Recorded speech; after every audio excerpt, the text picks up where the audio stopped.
Hey guys, welcome back. So today we're out the range to talk about A2 rifles. We have a number of new production A2 rifles out here, and we want to compare them to each other. Primarily, we're concerned with the H&R from PSA, and then also we have the new Springfield SA16A2 out here, and then we have a Fulton Armory A2 as well, along with the original Colt I have here in my hands. Now the A2 is one of those rifles that was pretty much, well, it's my generation's rifle, but it was the last of the iron-sighted marksman's rifles out there in terms of military rifles and civilian rifles.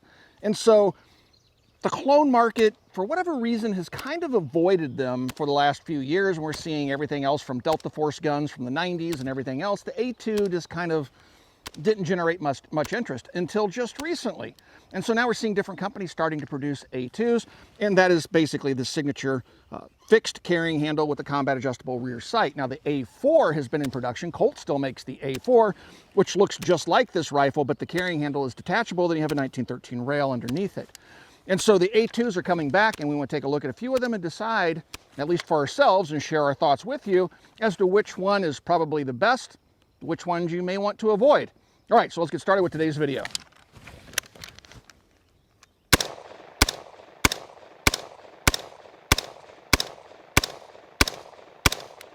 A lot of folks ask me, how can I get involved in the firearms business in that particular community? And one of the best ways to do that is to become a gunsmith. Every gunsmith I know is just overbooked with work. It's a very good living. And so if you would like to become a gunsmith, you need to go to a gunsmithing school or become an apprentice for an existing gunsmith. But Modern Gun School is an accredited college that also works with veterans in the GI Bill, where you can go and get a degree from accredited college in gunsmithing and then go out and start your own gunsmithing business, which I think is a really great option. Again, throughout my entire life, gunsmiths have always been able to earn a really good living, assuming they have a really strong work ethic. So please check out Modern Gun School. I do have a link in the video description below. So here we have my A2 collection. Well, at least some of them. These are just examples of some of the more modern A2s that I have. I have several of the old Colts, H-bars, government profile barrels and stuff like that, which we have over here. So starting off on the top, here we have, this is the, they look very similar. Yep, this is the Springfield. This is the new SA16A2. This is the Fulton Armory AR15A2.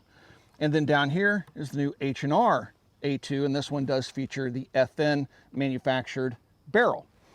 So let's take a look at each one of these rifles, talk about some of the things I like and dislike about them, and then we'll just kind of do a little bit of shooting, stuff like that, a little bit of discussion about accuracy, but they're pretty comparably matched, and then I'll give you a final thought as to which one of these three I think is probably the best option for your money. And so whatever my conclusions are doesn't mean that you should go and sell one of the other rifles if you have one, or just completely ignore them if you're looking to buy one.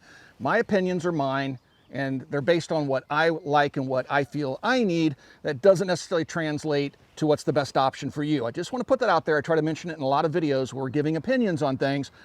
Unless I find something just catastrophically wrong, even then we have a sample set of one in most cases, it doesn't mean that you should ignore that particular product. So with all that being said, the disclaimer's out of the way, let's get started taking a look at each one of these rifles. We'll start off with the Colt. So we'll talk about the Colt first, and then we'll move in to some of the clones. So here's the Colt. This is a pre-ban. And Colt would have developed the A2 rifle for the U.S. military. The Marine Corps requested a number of changes to improve the shootability of the rifle, and by improving the ergonomics and the shootability of the gun, they would thus then improve hit probability with the iron-sighted rifle. That was the concept anyway. So the Marines would be the first to adopt this rifle around 1983 or so. And then by 1986, 87, the U.S. Army would move to adopt the A2 as well, and then they would quickly move over into the M4, which we would see predominantly being used during the global war on terror. And so the A2 that you see here, again, would be my generation's rifle. And so it had a very narrow window of production and use. So they were only produced for a few years, and the U.S. military, bought them in mass and then quickly moved over to something else. And maybe that's why it just hasn't been all that popular on the clone market. But again, that's starting to change. So some of the basic features of the A2, I don't want to belabor this, is it has a slightly longer stock than the A1.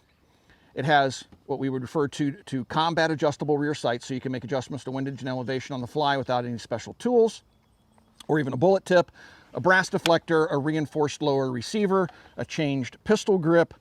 We have a different profile barrel out here, the barrels on the A2s. what's called a government profile barrel will have an A1 dimension to it back here under the handguards. It will thicken up to add barrel weight, again, improving the shootability of the rifle, stability. Out here on the end, adding a little bit of muzzle weight to the gun. And then we'd have a different front sight. The front sight on this is square versus a round post. And that's pretty much, and then we have a 1-in-7 twist in the barrel, replacing the 1-in-12s of earlier rifles. And that's pretty much at a high level the differences between the A1 and the A2. Also different handguards, right? So the A1s had the iconic triangular handguards. The A2s would bring in these round handguards with the ribbing down the side. All right, so this rifle, being a Colt, because in the 90s, Colt was trying to play footsie with the government, they did a bunch of voluntary stuff like shaving the bayonet lugs off and putting these receiver blocks in here so you can't put an M16 hammer in the lower receiver, and there's a big pin running through the receiver. If you try to knock this pin out or drill it out or whatever, you'll basically destroy the gun's lower and it'll just stop working. And so that was Colt trying to avert an assault weapons ban of 1994. This rifle would have been produced in the early 90s most likely. And they were just trying to avoid a ban, but they also really only accomplished in angering the 2A community, and rightfully so. All right, so that's the Colt. Now, one of the things that's iconic about the Colt that I want to point out, because this will come up in some of the clones, the A2's, they almost have, I call them furry stocks. When you run your fingers down original military rifles and even AR-15 civilian rifles, they'll have this texture to them. If you run your fingers lightly over them, it almost feels like peach fuzz or like little hairs on the stock. And that is something that stuck out to me decades ago when I first handled an A2. I'm like, that's kind of weird, because the A1s had a very smooth, glossy type stock on them for the most part. And so those stocks are very, very unique to the gun. And then, of course, there's a certain texture and color to the handguards, as well as to the fact that the heat shielding in them is silver. So these are original A2 Colt handguards. And so some of those things we're going to talk about carrying over to the rifles that we have out here this afternoon. All right, so let's put the Colt away as I get my guns confused, and we'll bring over the SA-16 A2. So this is the new offering from Springfield Armory. Now, what's interesting is the stock almost has the right texture to it. If you oil them, they'll get a little bit darker. When they're dry, they'll be a little bit gray like you see here. And so the stock is pretty good back here. Now, the A1s and A2s will have trap doors in the rear. Let me see if I can get this open. And this, on the Springfield gun, the trap door is all plastic, as is the locking piece right here. All this is plastic. Now, on the actual A2 and the military rifles and even the civilian A2 sporters, they would have a metal latch, a metal housing here, and then on top of that would be a pinned plastic door cover that had the texturing on it. So this is all plastic and would likely break with any type of long-term or hard use. So that's a corner that was cut by Springfield Armory. Coming down here, you'll notice there's a big difference between the Colt and the Springfield in terms of coloration on their uppers and lower receivers. And so on the Colt, we had this, iconic gray finish, which would be correct for the A2s. This is a black hard anodization done to the Springfield Armory. So the black color is not correct for an A2. Now, does it matter? No. Functionally, it doesn't change anything. It just looks a little different. Most ARs these days that are produced are black anodized. So that's just the standard color. So I'm not dinging the rifle for that. I'm just pointing out the difference. It's a fine finish, okay? And then we come out here to the mag well, and this is one of the things that stood out to both Jason and me. And you'll notice that the edge on the mag well is very angular, right? And if you take a look at the original Colt's profile, Colts, Walmart's, you'll notice that it's very rounded, right? It's not angular at all. And so that just kind of jumped out at us, like very, very angular. Again, functionally, makes no difference. It just popped out at us as like, wow, that's really different looking. But it works just fine, nothing wrong with it. Now, these rifles, the clones will all have push pins, front and rear. The early Colts would have differing ways of attaching the uppers to the lowers, different types of screw pins in the front and things like that. These will all have push pin upper and lowers. Now, the delta ring is different on the A2 as well. The A1 was just flat. This one has a cone shape to it, a taper, and it does have the proper shape to the delta ring. Here you'll see the profile of the barrel, proper profile of the barrel. A1 back here, A2 out here, thicker, has its bayonet lug, has the proper sight, all that stuff. And so this is all correct. It looks good, shoots well, and well gassed. But you'll notice on the hand guards, there's a couple of things I want to point out here that you need to be made aware of. Hand guards they feel different than the actual Colt hand guards. And then you have these black heat shields that are in here, which is not correct. They should be silver. But there's one other thing, and this is just cosmetic, right? The hand guards are of lower quality, it seems, than the original Colt, but than the original contract. Hand guards are probably no longer in production. I don't really know. One thing throws a wrench in that assumption. We'll talk about that when we get to the H&R. But the thing that drove me nuts, both me and Jason noticed this as soon as we picked the gun up out of the box. When you pick it up and pull it into the shoulder, the hand guards move back and forth. You can see the delta ring back here moving. And so when you get it and pull it into the shoulder, there's just this constant movement in the hand guards that functionally doesn't mean anything other than it just feels weird. You don't like movement. I don't like it when uppers and lowers flop around. I don't like it when stocks move. And I don't like it when hand guards flop around. Now with the delta ring and the cut of the hand guards on these, it's very easy to get these at an odd angle. So you'll notice I just touched the delta ring and it's setting an angle like this now. And why is that a problem? Well, when you got hand guards that flop around, this will just start to work its way loose. It'll just fall off. So you have to, when you put the hand guards on it, you have to make sure that you wiggle that delta ring around until it's evenly against the hand guards and then push it forward to lock it in place so that doesn't happen. And why do I say that? Because I literally had the hand guard come loose while I was shooting it because I wasn't paying attention to the position of the delta ring. And you shouldn't have to think about that. If you take a look at an original Colt, watch the delta ring. I'm going to push on the hand guards. It doesn't move. There's no movement in the delta ring. When I let go of the delta ring, very stiff spring pressure, it always pops back to cover the edge of the hand guards to hold it. So, and to take the hand guards off, it should be very difficult. Sometimes it requires a tool for people. Now, I've just gotten the hand strength over the years because I shoot the A2 so much that I can pull that delta ring down, but most people are going to struggle with it and require a tool. So the spring is weak on this and the cut on the hand guards isn't correct, so that delta ring doesn't properly seat on it.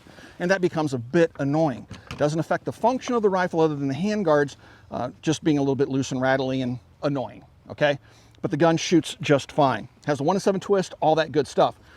So it has all the correct features with the reinforced lower, all that stuff, and you know, 20-inch barrel, 1-in-7 twist. That's it. Now, the price on these, we'll get into that at the end of the video, but these are all fairly competitively priced, with the Fulton Armory being the most expensive option outside of buying an actual Colt. The Colts are readily available, plenty of them out there online, usually used or lightly used, and you can still find them new in the box. And we've seen the prices on these, we'll talk about the prices on these later, but we've seen the prices on these range anywhere from $1,500, $1,600 up to $3,000, depending on who's selling it and where.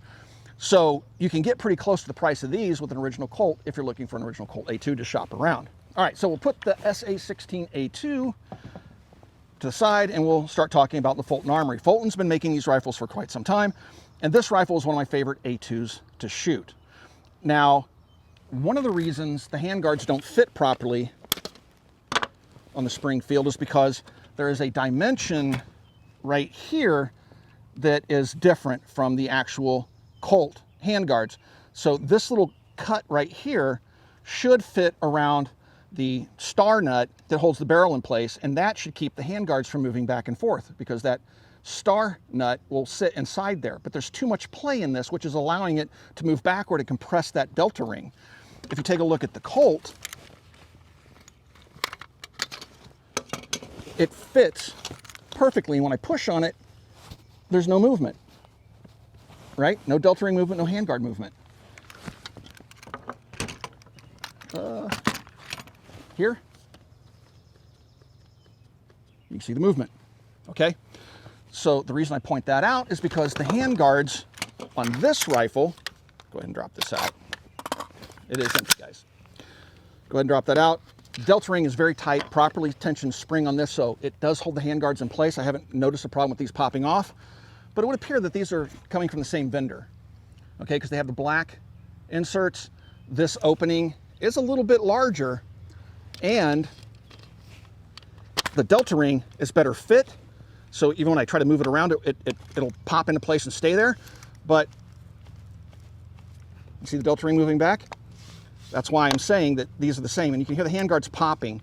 They don't line up as smoothly as the actual Colt handguard does. So you can see that delta ring moving back and forth. So I'm guessing these are from the same vendors, but because the spring tension on this is heavier than it is on the SA16A2, it's not as noticeable when you're shooting it, and the delta ring doesn't pop off, allowing the handguard, if the delta ring isn't properly seated, allowing the handguard to pop off. So this also has the black anodized upper and lower, and that's just a cost savings, because when we get to the guns that actually have the gray uppers and lowers, they cost a little bit more. If you get the same rifle from H&R with the black finish, it'll save you 100, 150 bucks or something like that. Now the stock on this, again, looks really good. Looks like an A2 stock. It has the seam across the top and has the furry the stock there. And if you come back here, you'll notice, first of all, this flops around like it should. It's very tight fitting because of the plastic. The Springfield, I have to move it. This just flops open like it should. And we have the metal interior, metal plunger and spring, and then pinned on top of that, the trap door cover. So this would be a more correct trap door, a more durable trap door, military style trap door.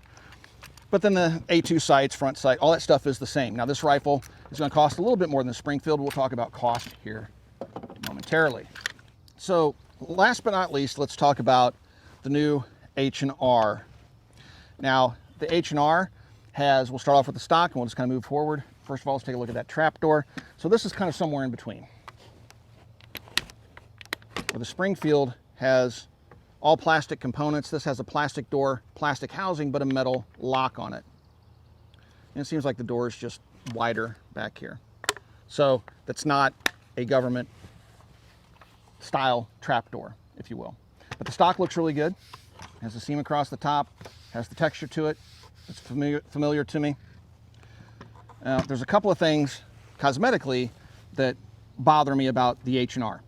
If you'll notice, the lower is very light gray and the upper is the right color gray. If you take a look at it next to the Colt, these two colors match perfectly.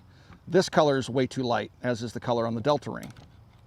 So something went wrong with the gray colorization of the lower here, so that they don't match. Now, purely cosmetic and not that big of a deal. Would I rather they match like the Colt? Absolutely. But you also notice that the bolt carrier on this is like jet black. And if you take a look at the original coloration of the bolt carriers, it would be more of a gray color, like the receivers. But again, that's just the anodization that's being done to it. Functionally, it makes no difference. It just cosmetically, it looks a little bit off. Other than that, one thing that I noticed also is that the handguards, just like the Colt, they don't flop around. And beyond that, the delta ring fits perfectly. The handguards fit nicely. There's no unsightly seams. Like it takes hand strength to get these delta rings to move. The spring tension on the delta ring is correct, unlike the Springfield, but they have a nice fitment to them like the Colts. When they go together, when you squeeze them, they don't pop as they're trying to fit themselves back together. And then when you take a look on the inside, lo and behold, they have the proper heat shielding. So they're getting these handguards from somewhere else, and I like them. If I had to replace my Colt, if I broke one or something like that, these are the handguards I'd want to use because they feel right. They have the same heft to them. They have the same flex or lack of flex to them as the Colt. The other ones feel more plasticky. It's hard to describe. So anyway, that's all correct. And the delta ring pops right on. Everything is perfect. When I shoulder it, I don't feel the handguards moving when I pull the rifle into my shoulder. Very, very nice. Has the proper profile barrel. Again, the A2 profile with the A1 back here, heavier profile out there. Now this one does have the FN barrel in it. So this would be the most expensive of the A2s offered by Palmetto State Armory or Harrington or Richardson, as it may be, one and the same. So this is going to be a little bit more expensive because you pay more for the FN barrel, but they do make a PSA 1-in-7 chrome lined barrel that costs a little bit less. Also, you can get this with the black anodization, and you can save 100, 150 bucks on that as well. So you can price this down a little bit by getting a different barrel and choosing the different dark finish, and then that gets the price even below the other two offerings, which we'll talk about the price here again very shortly. Now, what's really cool about this one, you'll notice also that it has safe, semi, and burst markings. It will not go to burst, but that's paying homage to the original A2, which did have a 3-round burst system in it on the military rifles. The civilian rifles didn't, but the military rifles had that burst functionality, so that's kind of cool. I don't believe the other ones have it. This is the Fulton, no markings there, and the Springfield. Oh, Springfield did put burst on there, so that's cool. So Springfield has it right too on their clone. All right. So let's do a little bit of shooting with them, because how the rifles are gassed is also something that is of interest to me, because I've shot 20-inch barreled rifles. Generally, they're smoother than the M4 counterparts. The M4s are generally more abrupt in the recoil impulse. Things are moving faster. With the 20-inch barrel with a rifle length gas system on it, generally things smooth out. So how do these rifles stack up to each other? I'm glad you asked. We'll find out next. Let's put 10 rounds through each of the rifles and see how they feel recoil-wise, because the gassing of each of the rifles could be a little bit different, and we think we've noticed a bit of a difference, but I've never fired them back-to-back, side-by-side. So first of all, we have the Colt here, 10 rounds of Federal, 62 grain ball. It's American Eagle. I want to thank our friends at Federal for supplying the ammunition free of charge to the channel. It's awesome ammunition. Been shooting this stuff since I was a kid. Absolutely love Federal. All right, 10 rounds through the Colt A2.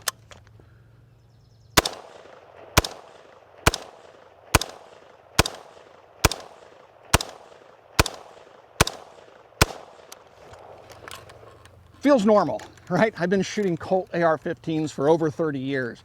And so, yeah, just feels right at home. So we'll put the Colt away. And what do we got here? This is the Springfield Armory SA16A2. Some more Federal ammunition. 10 rounds.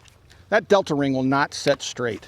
That is so annoying. Now, Jason got one of these too. A couple of them came into Copper Custom, and they're just not holding the handguards properly, not even seating properly. And his rifle does the same thing. He's replacing his handguards with a Midwest Industries M-Lock rail. These handguards are just absolutely horrible. They definitely need to be replaced. But let's see how she shoots.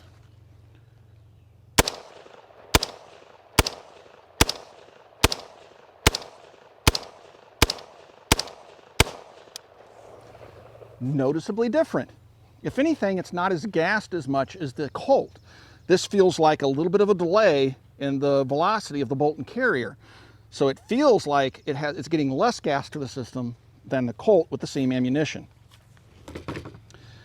This is the H&R. Some more Federal ammunition. Let's see how she shoots.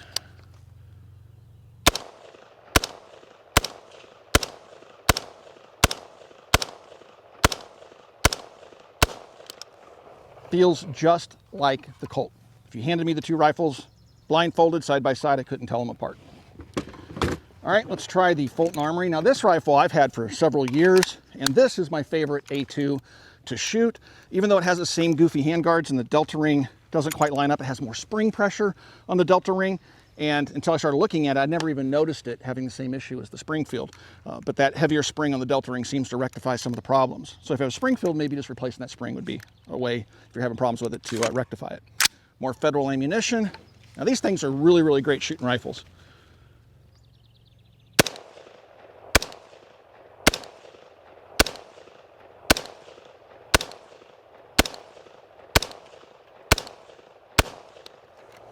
I remember why I like shooting this one so much. Pretty much the exact same gassing it feels as the Colt, but it has a match trigger in it. Not a super lightweight trigger, but very clean two-stage trigger. No grittiness, whatever, comes right to the shelf, and then nice clean break. Definitely a duty trigger, but it's cleaned up to where it's noticeably better than the others. So a great shooting rifle. If you just want an A2 to shoot, this one would be a solid choice. All right, so in terms of accuracy and stuff like that with all these, with iron sights, they're performing about the same. Now the H&R, I did take it out for the first time today, punched the bore like I always do, and shot a few groups with it. I have 4 H&R rifles now. I have the A2 that you see here, my newest. I have an A1. I have the 604 Air Force rifle and the XM177E2. All 4 of my rifles have the same quality in terms of the build construction, things like that, which is very good. And they were all zeroed out of the box. Now, I'm not getting these sent to me by Harrington Richardson /PSA. I'm buying this off their website, just like everybody else. They don't even know I'm doing it. And so I just wanted to compare them. I didn't want to hand-pick guns. They're coming to me zeroed, which I find to be really interesting. So many times with modern rifles, they're nowhere near zeroed. I know with some of the Brownells guns, some of the clone rifles I had, like the AR10's, I couldn't even zero them. I had to send them back to get different rear sights and stuff like that. So with clones, it can be a little bit hit or miss. These things are coming out of the box, apparently consistently being mostly zeroed. So I don't know if they're doing that as part of the QA or the QC, quality control, or not, but I like it. All right, so of the 3 new clones, which one do I like best and I think is the best value for the money, at least for myself, right? I already talked about the whole perspective thing and opinions. So the Colt, I'm not going to talk about. The Colts are out there. You can have them. Again, they range anywhere between $1,500 to $3,000, depending on where you find them online and what condition they're in. There are things about the Colt I don't like. I don't like the fact that it has the bayonet lug shaved off. I don't like the screw versus the push pin in the front. I don't like the receiver block, things that Colt was doing in the 90s to try to appease the government. So they're out there if that's what you're looking for. But let's talk about the new production clones that are out there. So first of all, we have the Fulton Armory FAR15. This, of the A2's, I have all the Colts. I have several of the early Colt pre-bands, a bunch of the Colt pre-bands, and I always wind up shooting this rifle. And why? Well, it's accurate, it has a good match quality barrel on it, and has a great trigger in it. And so this winds up spending more time on me with the range because it just shoots nice. I mean, a trigger really does make a bunch of difference to somebody that shoots a lot. So I really like the trigger on it. Now this thing is going to cost you about $1,524, right around $1,500, $1,600 from Fulton Armory. So this is the most expensive option out there. Keeping in mind, the handguards aren't correct, but they do fit better. The Delta Ring fits better than on the Springfield. It looks like it might be the same vendor. It has the black anodized finish versus the gray, but that stuff never bothered me about the rifle. I didn't even notice the handguard stuff until I started comparing handguards because of the problems we found with the Springfield. And I'd realized that these probably were the same. So this rifle shoots really good. I really like it. I think it's a great value. And if you're looking for a match rifle to get the most accuracy out of it with your iron sights, you might want to take a look at the Fulton. Very, very good rifles. I have a couple of their rifles. Great shooting guns. And their M14s are nice too. Let's go ahead and talk about the Springfield next.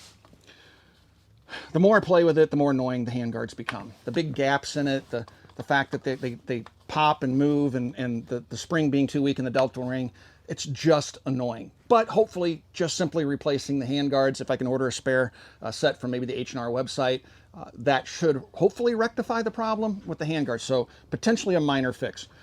Now this one does have some slightly different geometry to things like the magwell. Other than that, it shoots nice. The black anodized receiver, if that's a problem for you, you might want to look at the H&R. These things are coming to market right around $1,200 or so. Okay, so they're not super expensive, and they're not the most expensive option out there, but it's a good A2 clone. 1-in-7 twist barrel, all that good stuff. Just some quirks with the handguards, and the finish isn't exactly what I would want in an A2, but it's a decent enough rifle. Then we move into the H&Rs. Now you have some options here. This one being the most expensive option. So this one has the FN barrel in it. So it has a 1-in-7 twist, chrome-lined barrel, all that good stuff. All these have chrome-lined barrels. But it's the FN barrel. And FN, being a military contractor, FN's kind of known for their barrels. This thing really shoots. The very first group I fired with it after confirming 0 to 100 yards was 3 shots basically touching with iron sights with no point of reference for aim. I'll just throw a picture up of the group that I'm talking about. And so the thing really, really shoots nice. Again, zeroed right out of the box, all that good stuff. The Springfield, I had to make some minor adjustments to the front sight, nothing major, but easily adjusted, and the sights aren't wonky like the rear sight isn't all the way over to one side or the other, which would be annoying.